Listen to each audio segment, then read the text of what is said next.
Sabihin natin, are you revived? Are you revived? Manukot ang mga tanungan para hindi revive. Sabihin sa katabi natin, are we revived? Are we revived? Malalaman mo ang revive kasi pagka may na-receive na message sa family, kahit parang dead end yan, may pag-asa siya. Iba ang sagot niya, sige lang te, control ni Lord yan. Ganun ang sagot niya, revive yun. Pero pag hindi yan revive, ano ba naman yan, walang katapusan, ano ba yan? Simba pa naman ako ng simba para walang nangyayari sa buhay ko. Kailangan i-revive yung ganun. Amen. Revive sa katabi natin. Amen. Revive tayo, revive. So staying revive. Kasi hindi ba gusto, sa lahat ng panahon, revive siya. Sa lahat ng panahon, revive siya. Pag-pray natin to. Let's pray natin. Father, thank you very much sa final topic sa series ng revival. We will end today. And we will receive another one in the days to come. If you will, na may day pang darating. Kinukomit namin sa inyo ang pag-aaral na ito, Ama. At kami naniniwala na tinuturuan mo kami. Ang word mo ay very powerful. Ang buhay namin ay yung babaguhin. Dahil sa salita mo, nakapaloob dyan yung faith. At nakapaloob sa salita mo yung kakayanan para gawin. Kasi hindi ka pwedeng mag-utos na hindi mo kami tutulungan. Commit to everything as we go on now, God, in this study of your holy word. Thank you, Lord, for the answers to our prayers now. In Jesus' name we pray! Amen! Bigyan na malakas sa palakpak si Lord. Bago kasi ang Saturday ng pinaka-final na makikinig ng topic. Dati kayo yung una. Napansin nyo? Yes. Kayo na yung pinaka-last. Ang ganda lang. So mga kapatid, revival ay powerful move ng Diyos. Alam mo may revival kasi ang mga taong masasaya lahat. Amen. Maligaya. Amen. Pag tinignan mo, parang walang mga problema ang mga tao dito. Yes. Sabihin may revival kasi impossible yan, pero yan ay powerful move ni Lord na kaya niyang gawin. Amen. May nakita ba kayo sa buhay niyo na dati, mas parating ang problematic? Ngayon parang yung problema, nandyan lang, pero alam mong God will make a way. Amen. So, yung mind mo na bago, may revival na nangyari. Yan ay galaw ng Diyos. Si Lord talagang kumilos. At ang resulta actually ng grabing move ni Lord na revival, ang resulta ay spiritual awakening. Kaya spiritual, ikaw excited. Ikaw ay, I'm alive, Lord, awake enthusiastic. I'm alive, Lord, awake enthusiastic. Active na active ka. Amen, amen. Pag sinabi niya mo sa'yo na, Auntie, we have visitors on Saturday. Sabihin na pati pag uwi mo mamaya, may instruction na si Amo na, on next Saturday, we have visitors. So, Auntie, I'm so sorry, I cannot give you your Saturday. I give you another holiday, Friday. Pero alam mo, revive ka kasi sabihin mo, mamantay lang nga, mamantay. How many visitors do we have? Amen? Ganun ang sagot mo. Sabihin na revive ka kasi punong-puno ka ng hope. Alam mo na, God is in control. Alam mo, na kahit ano ang sabihin, si Lord pa rin ang may control. Amen. Pero along the way, pagdating ng Tuesday, Auntie, there is a change. O, di ba? We move it on Sunday, so you can go on Saturday. Wow. So sa'yo, hindi ka nagugulat kasi alam mo, God is in Control. ano na, sanay ka na. Sanay ka na na si Lord ay kaya niyang palitan ng lahat. Amen. Kahit minsan actually hindi ka na nagugulat. Kasi yung isang revive, sanay na siya na si Lord kayang mag-miracle sa bawat situation. Amen. Kasi kung natin darating ng time, Darating ang time. hindi ka na magugulat-gulat. Hindi ka na magugulat-gulat. Kasi alam mo na sa bawat sitwasyon, pwedeng mag-move agad si Lord. Amen. Tapos pagdating ng Friday, Auntie, there's a change. Sasabihin mo na mo. Hindi mo sabihin na itong amo ko na ito, pabago-bago. Pag ganon, medyo kailangang i-revive yung ganon. Amen? Kasi sabi natin, ikaw ba yun? Pagka ganon ka pa, ganon pa tayo, at naging ganon ulit tayo, we need to be revived. Amen? Amen. Yan si Bishop, no, Jew, ganito, Jew, ganito. Tapos biglang sabihin niya, Jew, nabago, Jew. Ah, sige na, magugulat yun. Kasi wala na ako idudugtong na sasabihin. Gano'n na, alam ko na pwedeng mabago along the way.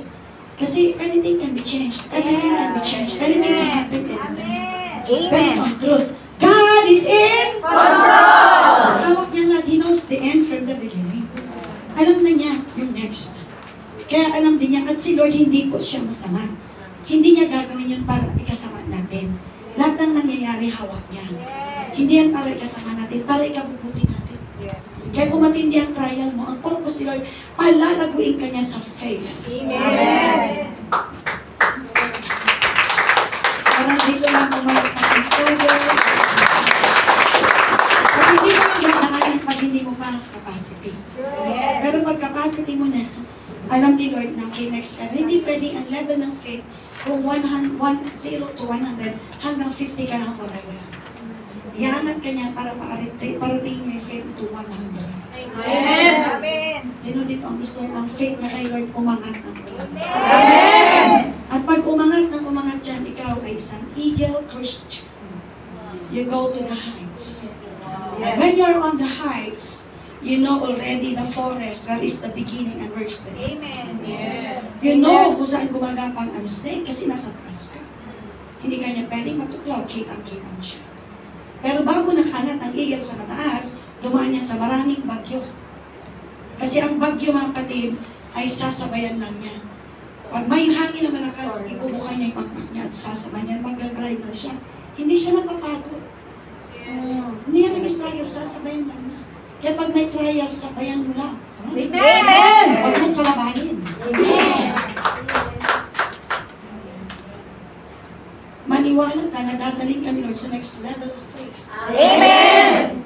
At pag narating yung next level ng faith, lahat ng kausap mong patay mabubuhay. Amen.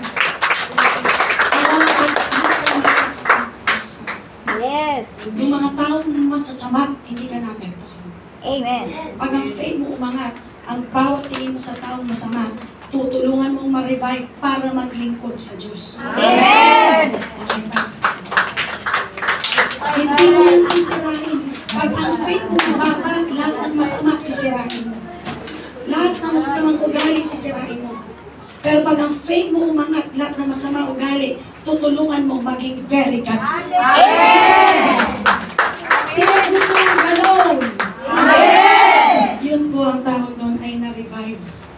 Sino dito ang na-revive? Amen. At gagamitin siya ni Lord para mang-revive. Amen. Sa katabi natin, may trabaho kaday. Amen. At ang resulta, alam niyo po, alam mo may revival, kasi yung mga walang gana mag-church, nagtatakbuhan para umaten. Amen. Hindi para palabas, kundi papunta sa church. Yes. Ba't ka tumatakbo? Ay, 7:30 start ng devotion, alas 7 pa lang tumatakbo na siya. Gusto niyang eksaktong bukas ng church, hindi siya, minsan sarado pang church, nandito siya. Sabihin, may revival yun. Pero kung 7:30 na wala pa akong kasama, ay sus, patay lahat. Kailangan i-awaken sila, mga tulog sila. Darating sila, nasa prayer time na lang. Amen? Wala sila sa umpisa. Ibig sabihin, mga patay sila. Nakakinaantok sila sa kalikulan. Sa katabi natin, bato-bato sa langit. Nabukulan na ang natamaan.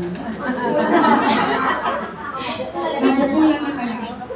Alam mo yun, na kapag parang basta makarating lang ako, talagang you need to be awakened. Inaantok ka, mayroong tinatawag na antok spirit. Amen? Wala kang gana. Amen? Amen. So, kailangan kang i-revive. At alam mo may revival kasi yung mga sakit, ang mga sakit ay nagsisigaling. Amen. Ano revival? Mga kwentuhan natin, di ba? Meron pa ako narinig nung Monday. Sabi ko, alam nyo, may revival sa church. Yan ang tanong na napakarami sa atin. How come? That you can bring people to Israel in a row 10 times since 2010 until 2019, you were able to bring people to Israel. What's your secret? What's the secret? Why? Are your members rich? OFW, majority. But how come you can bring people? Kasi may friend ako na nag-organize ng trip to Israel.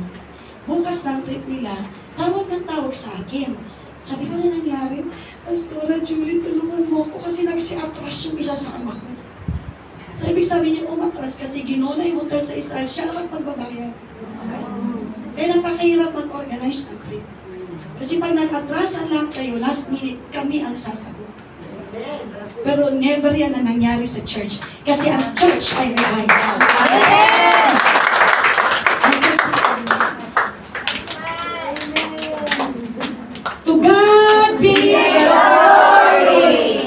Yung last na, when was that? We went to Joy Fullerton Hotel. June 11, na nag-celebrate ng Israel ng 77 years ng kanyang pagiging bansa. 1948, 2077 years old siya. Ng Hong Kong na mga Israeli nag-celebrate din sa Fullerton Hotel dyan sa Aberdeen, malapit sa Ocean Park. Ay, nakakatuwa kasi, alam nyo, ilan lang kaming Pilipino, pero nakakatuwa. Para siguro isang Pilipino din ng pastor, maraming nakikipag-usap sa akin. Kasi ang topic lang talaga, bakit yung church natin nakakapagdala ng tao sa Israel? Amen. Amen? Amen. Nung una, mga sagot ko kasi, most of the time, pag ako preacher every day, na-insert ko Israel, pero hindi na final na sagot. Ang final na sagot, dahil ang church ay revive.